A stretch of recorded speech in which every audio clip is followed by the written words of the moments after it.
आजकल हर family normal delivery चाहती है, लेकिन जब भी कोई विमेन नॉर्मल डिलीवरी के बारे में सोचती है तो उससे ये डर लगता है कि कितना पेन होगा, क्या मैं उसे बर्दाश्त कर पाऊंगी, क्या कोई तरीका है ऐसा जो पेन को कम कर सके और लेबर को थोड़ा कंफर्टेबल बना सके। तो today we are going to talk about painless epidural delivery, how it works and क्या इसके फायदे हैं, whether it is safe for both mother and baby. Epidural anesthesia is a pain relief technique during labor, जिसमें कुछ medication की सहायता से labour pain की इंटेंसिटी कम करी जाती है। इसमें एक स्मॉल कैथेटर लोअर बैक से इंसर्ट किया जाता है, जिसके सहारे से हम मेडिकेशन देते हैं जिससे कि लेबर की इंटेंसिटी कम हो जाती है, लेकिन स्टिल वीमेन अवेक रहती है एंड एक्टिवली पार्टिसिपेट करती है चाइल्ड बर्थ में।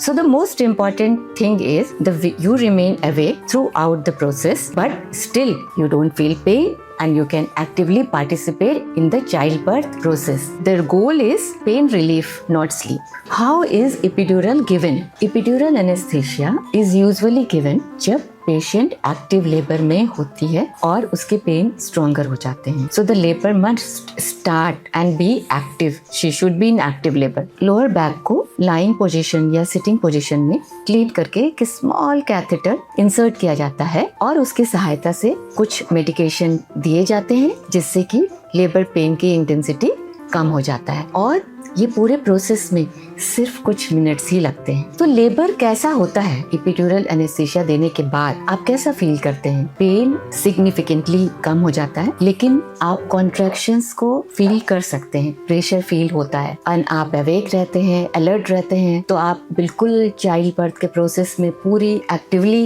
You can participate. एक बहुत महत्वपूर्ण बात यह है कि painless labour does not mean कि total absence of pain. Pain बहुत सिग्निफिकेंटली कम हो जाता है, लेकिन लेबर कंफर्टेबल और मैनेजेबल हो जाती है। तो क्या बेनिफिट्स है एपिड्यूरल पेनलेस डिलीवरी के? सबसे पहला तो यही है कि pain is significantly reduced. The second ये है कि आप एग्जॉस्ट नहीं होते, आपके अंदर एनर्जी रहती है, आपको चूंकि पेन नहीं होता तो एग्जॉस्शन नहीं होता। थर्ड ये है कि आपका ओवरऑल जो बर्थ एक्सपीरियंस है वो इम्प्रूव हो जाता है। You have a very good feeling about delivery and you can feel the entire process and you are happy. चौथा सबसे इम्पोर्टेंट है कि अगर आपको बाई चांस अगर सिजेरियन या फॉरसेप्स की जरूरत पड़ी तो अलग से किसी मेडिकेशन की जरूरत नहीं पड़ेगी, वो immediately without any further medication can be done. तो क्या एपिड्यूरल सेफ है मेरे लिए, आप ये पूछेंगे। एपिड्यूरल वर्ल्ड वाइड पूरे विश्व में प्रचलित है और एक्सेप्टेड सेफ प्रोसीजर है अगर ये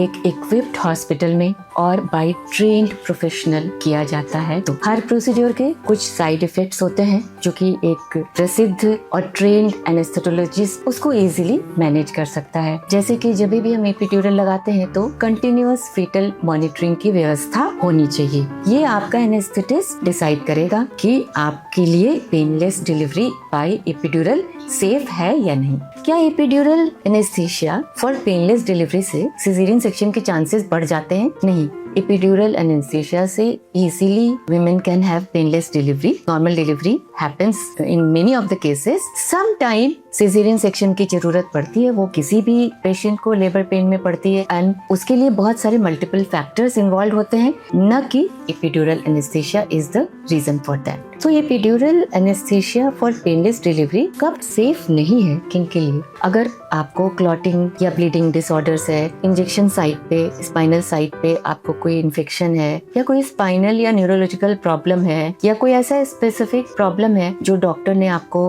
मना कर रखा है, और सबसे इम्पोर्टेंट है कि आप प्रिपेयर नहीं है एपिड्यूरल एनेस्थीसिया के लिए। You have to be get counselled and convinced, then only go for epidural anaesthesia. Child birth is not about tolerating pain. It is about having a safe delivery, having a healthy mother and a baby, and having a very pleasant, memorable experience. My experience with the epidural delivery is very good, and my patient is very happy, and I think she has a lifetime experience with her delivery.